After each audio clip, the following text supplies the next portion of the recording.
Baiklah, bismillahirrahmanirrahim. Assalamualaikum warahmatullahi wabarakatuh. Perkenalkan, kami dari kelompok 3 multimedia. Di sini kami akan menjelaskan tentang elemen multimedia, yaitu multimedia dan juga visual style. Pertama-tama saya akan memperkenalkan anggota kelompok kami terlebih dahulu. Yang pertama ada saya sendiri, yaitu Dini Fadilah dengan NIM S1 19003. Selanjutnya ada Andi Nurhalisa dengan NIM S1 19047. Selanjutnya ada Rizky Hairunisa dengan NIM S1 19077. Lalu ada Muhammad Rafli dengan NIM S1 19033. Lalu ada Ananta Tisa Audrian dengan NIM S1 19019. Dan terakhir adalah Ode Rahmat Hidayat dengan NIM S1 19059. Baiklah, untuk materi pertama, di sini saya akan menjelaskan apa itu multimedia. Multimedia adalah kombinasi dari paling sedikit dua media input atau output dari data. Media ini dapat berisi audio, animasi, video, teks, grafik, dan juga gambar. Multimedia merupakan alat yang dapat menciptakan presentasi yang dinamis dan interaktif yang mengkombinasikan teks, grafik, animasi, audio, dan gambar video. Pada saat ini, komputer multimedia telah menjadi suatu kebutuhan bagi kalangan bisnis ataupun kelompok masyarakat lainnya. Pada saat ini, informasi tidak cukup hanya melalui teks dan grafik saja. Sekarang, informasi mencakup kelengkapan teks, grafik, animasi, gambar, dan juga audio atau video. Menggunakan teks dan simbol untuk komunikasi merupakan perkembangan manusia yang dimulai sejak 6.000 tahun lalu. Pesan terdahulu yang disampaikan dalam kata-kata tertulis biasanya memuat informasi vital mengenai manajemen orang, politik, dan pajak. Saat ini, teks dan kemampuan untuk membaca merupakan gerbang menuju kekuasaan dan pengetahuan. Objek-objek multimedia.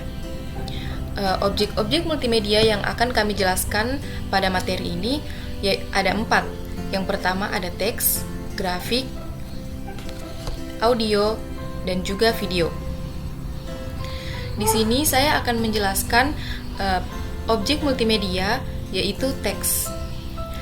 Bentuk data multimedia yang paling mudah tersimpan dalam dan dikendalikan adalah teks. Teks dapat membentuk kata, surat, atau narasi dan multimedia yang menyajikan bahasa kita. Kebutuhan teks tergantung pada kegunaan aplikasi multimedia. Misalnya, game membutuhkan teks lebih sedikit, sedangkan ensiklopedia membutuhkan teks yang lebih banyak. Lebih dari itu, teks mempunyai struktur linear sederhana. Meskipun mungkin saja ada multimedia tanpa teks, kebanyakan sistem multimedia menggunakan teks sebab teks sangat efektif untuk menyampaikan ide serta memberikan panduan kepada pengguna. Secara umum, ada 4 macam teks yang ada pada objek multimedia, yaitu teks cetak, teks hasil scan, teks elektronik, dan juga hypertext. Yang pertama ada teks cetak. Agar komputer multimedia bisa membaca teks cetak, maka harus mengubahnya ke format yang bisa dibaca mesin. Cara paling jelas untuk melakukan ini adalah mengetik teks tersebut dengan word processor atau teks editor, tetapi itu bisa sangat menguras waktu. Cara lebih efektif adalah men-scan teks tersebut. Selanjutnya ada teks hasil scan. Kini tersedia banyak scanner yang dapat membaca teks cetak dan mengkonfirmasinya menjadi format yang terbaca mesin dan menghasilkan scan teks. Pada prinsipnya ada 3 jenis scan. Yang pertama yaitu flatbed, handheld, dan sheet feed. Yang ketiga ada teks elektronik. Teks jenis ini bisa dibaca komputer dan dikirim secara elektronis melalui jaringan. Yang terakhir ada hypertext. Hypertext merupakan dasar untuk produksi multimedia virtual. Hypertext mengacu pada teks yang telah masuk link. Hypertext akan menampilkan objek yang masuk dalam link yang kita klik. Objek ini antara lain adalah grafik, audio, video, dan animasi. Kemampuan hypertext melakukan link maka kita dapat menyembunyikan objek tersebut. Link dapat memberikan dimensi lebih kepada teks, sebab itulah ia dinamakan hyper. Itulah tadi materi objek multimedia tentang teks. Selanjutnya, saya serahkan ke pemateri selanjutnya. Baik, terima kasih atas kesempatan yang telah diberikan kepada saya. Sebelumnya saya perkenalkan diri terlebih dahulu. Nama saya Rizky Khairun Nisa dengan NIM S1 19077. Di sini saya akan menjelaskan mengenai grafik. Gambar dapat meringkas dan menyajikan data kompleks dengan cara baru yang lebih berguna. Sering dikatakan bahwa sebuah gambar mampu menyampaikan 1000 kata, tapi itu hanya berlaku jika kita bisa menampilkan gambar yang diinginkan saat memerlukannya. Dalam hal ini kita dapat menggunakan grafik. Multimedia membantu kita ketika gambar grafis menjadi objek suatu link. Grafis seringkali muncul sebagai backdrop suatu teks untuk menghadirkan kerangka yang mempermanis teks. Gambar juga berfungsi sebagai iklan. Ada beberapa contoh dari grafik, diantaranya gambar vektor.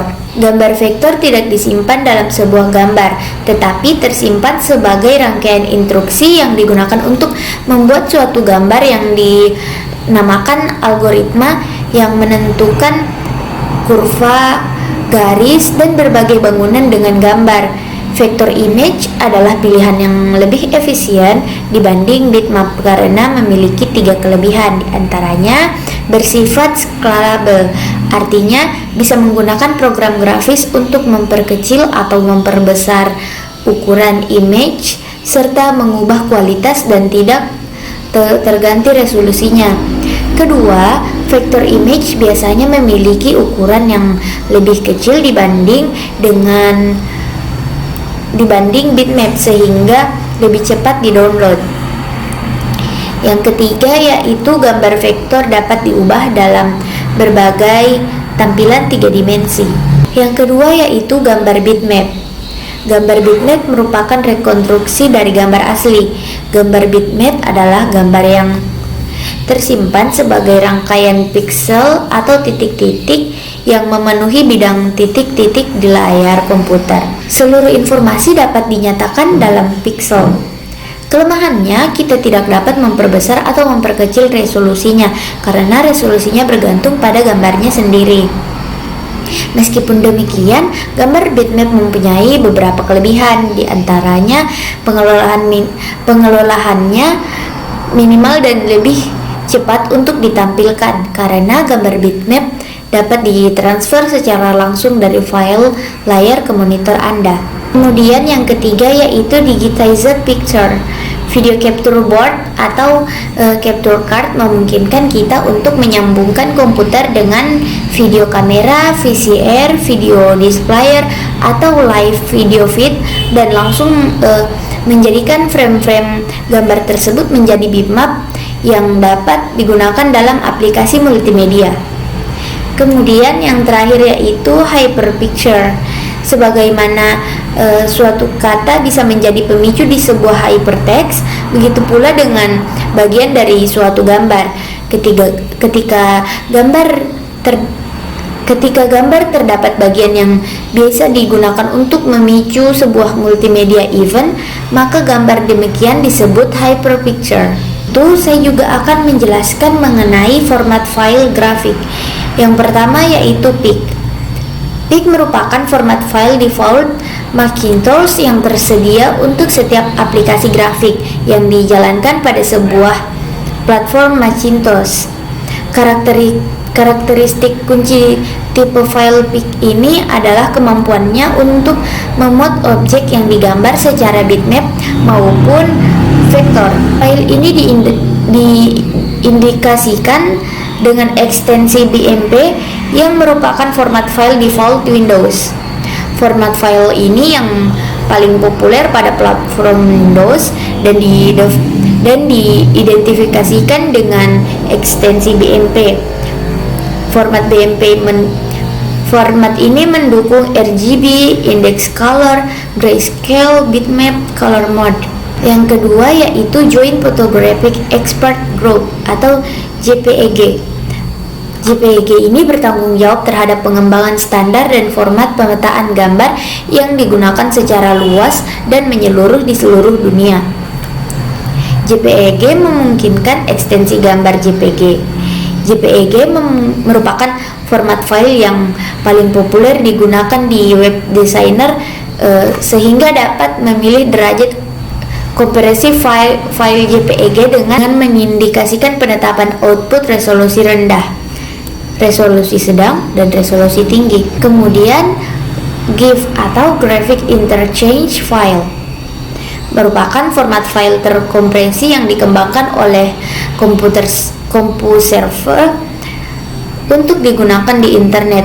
Format GIF preserve secara transparan dalam gambar warna terindeks dan memungkinkan desainer membuat gambar animasi kecil dengan meletakkan gambar pada ujung atas dengan ujung satu yang lainnya. Kemudian ada Text Interchange File Format atau yang disingkat TIFF.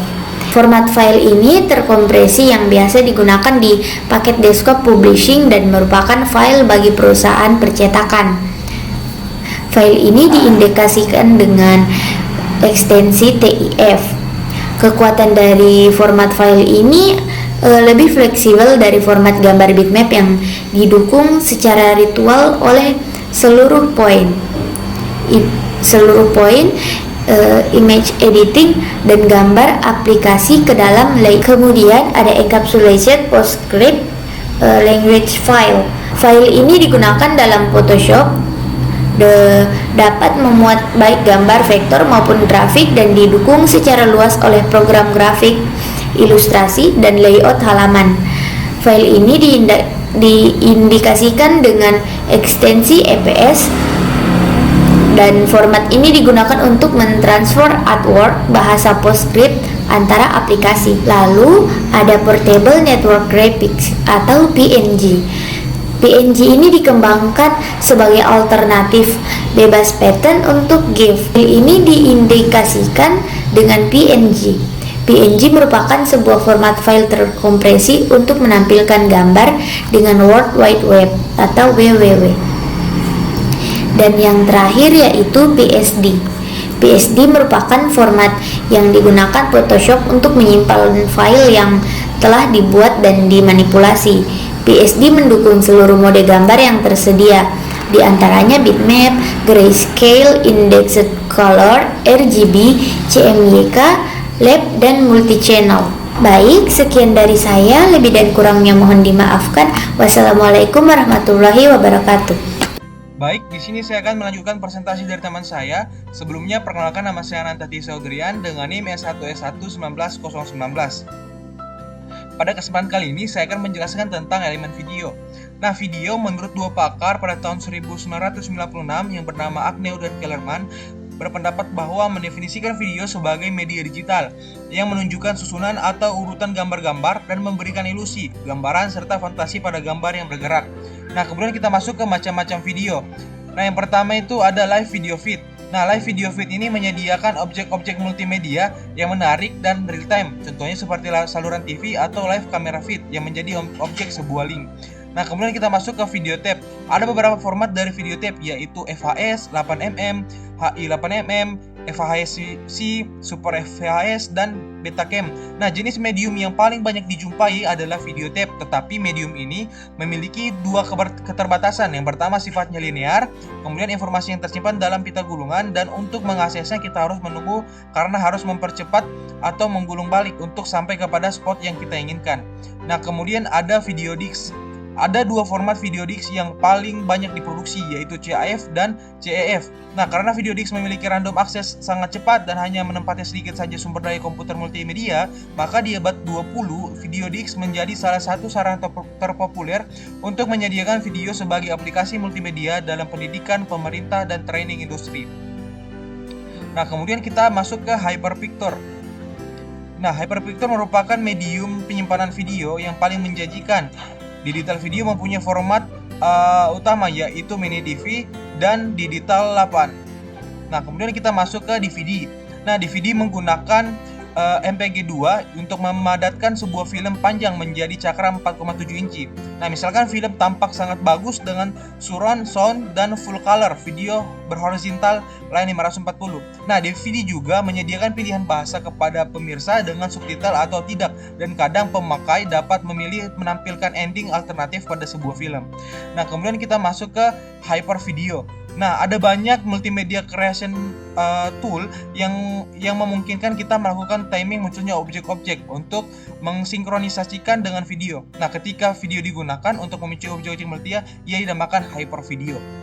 Nah, kemudian kita masuk ke standar video.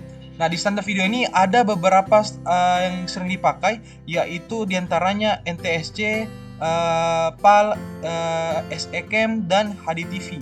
Nah, kemudian kita masuk yang terakhir, yaitu format file video, yaitu merupakan hal yang penting. Nah, isu lain dari hal ini adalah jenis yang berbeda dari format file untuk integrasi video digital ke dalam aplikasi. Nah, format dalam file ini diantara lain yaitu AVI, MOF, MPG, kemudian ada DAT, RM atau RAM, dan SW. Nah, mungkin ini saja yang saya bisa jelaskan tentang elemen video. Kurang dan lebihnya mohon dimaafkan. Untuk selanjutnya saya sarankan kepada teman saya. Terima kasih. Baik, selanjutnya di sini saya akan menjelaskan materi mengenai audio. Tapi terlebih dahulu di sini saya akan memperkenalkan nama saya, yaitu Audio Rahmat Hidayat dengan NIM S1S1-19059. Audio merupakan salah satu komponen pada multimedia. Dalam audio menghasilkan suatu bunyi yang didapat dari suara, musik atau efek-efek suara lainnya. Kemampuan dasar bunyi. Yang pertama yaitu membuat dan mensistematis bunyi. Yang kedua yaitu menangkap bunyi dari dunia luar dari yang Anda dengar dan dari CD. Yang ketiga yaitu mengendalikan bunyi yang dibuat dari instrumen elektronik, misalnya MIDI. Yang keempat yaitu memainkan kembali bunyi tersebut lewat speaker atau sejenisnya. Ada 3 jenis objek bunyi yang dapat digunakan dalam produksi multimedia, yakni format, waveform audio, AFDET, IBF, MOD, RMI, SBI, SND, FOG, AU, MID, Soundtrack, Compact, Disk, Audio, dan MP3 file. Baik, itu saja yang saya bisa jelaskan. Perkenalkan, nama saya Andi Nurhalisa dengan NIM S1S1199047. Nah, di sini saya akan melanjutkan materi dari sebelumnya, yaitu pada materi kali ini adalah discrete media. Nah, jadi media discrete itu merupakan media yang melibatkan dimensi ruang saja. Nah, misalnya still image, teks, dan grafik. Nah, kemudian media discrete juga itu disebut sebagai media statis atau media non-time based atau media non-temporal atau juga media yang berbasis ruang. Nah, kemudian objek multimedia pada media discrete ini ada 4, yaitu yang pertama ada icon, kemudian yang kedua ada grafik, kemudian yang ketiga ada gambar, dan yang terakhir ada teks.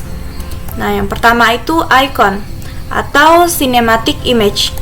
Nah, jadi manusia yang berorientasi pada visual dan icon ini merupakan sarana yang sangat baik. Nah, untuk menyajikan kau itu saya bicara. Perkenalkan, nama saya Andi Nurhalisa dengan NIM S1S1199047. Nah, di sini saya akan melanjutkan dari materi sebelumnya. Pada materi kali ini saya akan membahas tentang discrete media. Nah, jadi media discrete ini merupakan media yang melibatkan dimensi ruang saja. Jadi misalnya still image, teks, dan grafik. Nah, media discrete ini juga disebut sebagai media statis atau media non-time based atau media non-temporal atau juga media yang berbasis ruang. Nah, objek multimedia pada discrete media ini ada 4. Yang pertama icon, yang kedua grafik, yang ketiga gambar, dan yang terakhir adalah teks. Nah, jadi icon atau cinematic image. Nah, jadi manusia itu sangat berorientasi pada visual. Nah, dan icon ini merupakan sarana yang sangat baik untuk menyajikan informasi. Nah, icon bisa berlaku universal dan dapat dimengerti oleh semua orang meskipun punya perbedaan bahasa. Kemudian grafik. Nah, grafik ini tuh dibuat menggunakan komputer berupa garis, lingkaran, poligon, dan lain-lain. Nah, jadi clip art ini adalah kumpulan image dan objek sederhana yang digunakan sebagai still image atau animasi. Nah, kemudian grafik ini bisa dalam bentuk 2 dimensi atau 3 dimensi. Nah, itu tergantung dari tujuannya. Kemudian teknologi 3D terdiri dari 2 macam, yaitu yang pertama ada pointing device, yaitu digunakan untuk memanipulasi objek dalam sistem 3D. Kemudian yang kedua yaitu display atau holografi, yaitu penggunaan komputer secara langsung dengan alatnya. Nah, di sini kemudian ada gambar. Nah, di sini yang pertama ada di sini pada gambar itu terbagi menjadi 3. Yang pertama di sini ada visible image. Nah, di sini pada visible image ini terbagi lagi dalam beberapa macam. Nah, di sini yang pertama ada foto, yaitu natural source atau gambar langsung dari kamera. Kemudian drawing, yaitu gambar denah atau blueprint engineering. Kemudian dokumen itu di scan sebagai image. Dan painting ini dibuat dengan aplikasi paint program pada komputer. Dan terakhir yaitu still frame yang diambil dari kamera video. Nah, kemudian yang kedua ada non visible, yaitu image yang tidak disimpan sebagai image tetapi itu ditampilkan sebagai image. Nah, contohnya itu yaitu ukuran tekanan, temperatur, meteran, dan tampilan yang lainnya. Kemudian yang ketiga ada abstrak. Nah, jadi abstrak ini bukan image yang terdapat dalam kenyataan, tetapi dihasilkan oleh komputer seperti dalam perhitungan matematik. Nah, contohnya yaitu fraktal. Kemudian jenis-jenis teks. Nah, jadi teks itu merupakan dasar dari pengolahan kata dan informasi berbasis multimedia. Nah, untuk jenis-jenisnya, yang pertama ada hypertext. Ini tuh digunakan jika user ingin mendapatkan informasi tentang satu kata atau sebagian kalimat tertentu. Dilakukan dengan memilih kata menggunakan mouse dan membuka window yang berisi info tambahan dalam bentuk teks, grafik, audio. Biasanya disebut sebagai hot word atau hotkey. Nah, yang kedua ada auto hypertext. Nah, dengan fasilitas ini, pengembangan multimedia tidak perlu menentukan tanda khusus pada teks yang mempunyai hubungan dengan link, tetapi program mengenali teks yang mempunyai informasi tertentu dan secara langsung otomatis menampilkan informasi bila teks dipilih oleh user.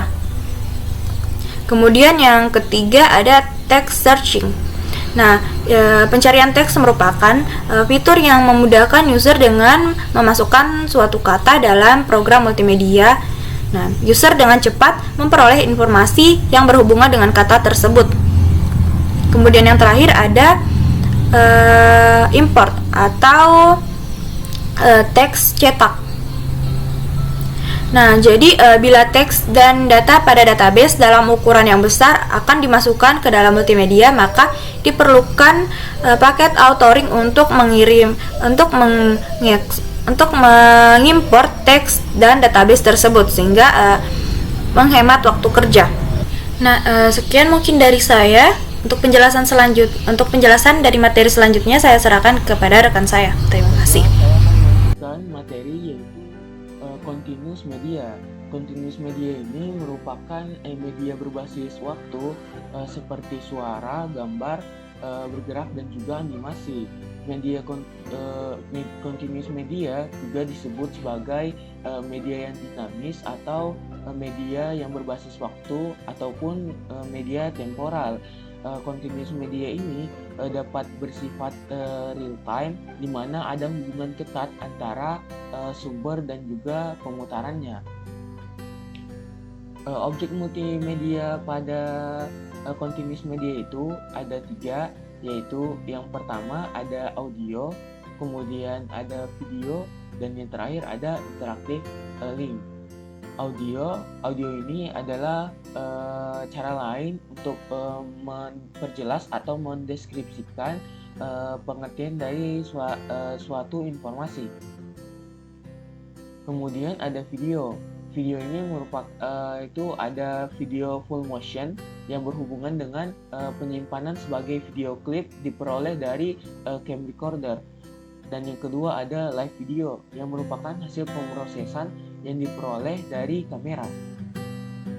Kemudian ada interactive link. Itu diperlukan bila pengguna menunjuk pada suatu objek, yaitu supaya dapat mengakses program tertentu. Interactive link juga dapat menggabungkan beberapa elemen multimedia sehingga menjadi informasi yang terpadu. Tell me pretty lies, look me in the face, tell me that you love me,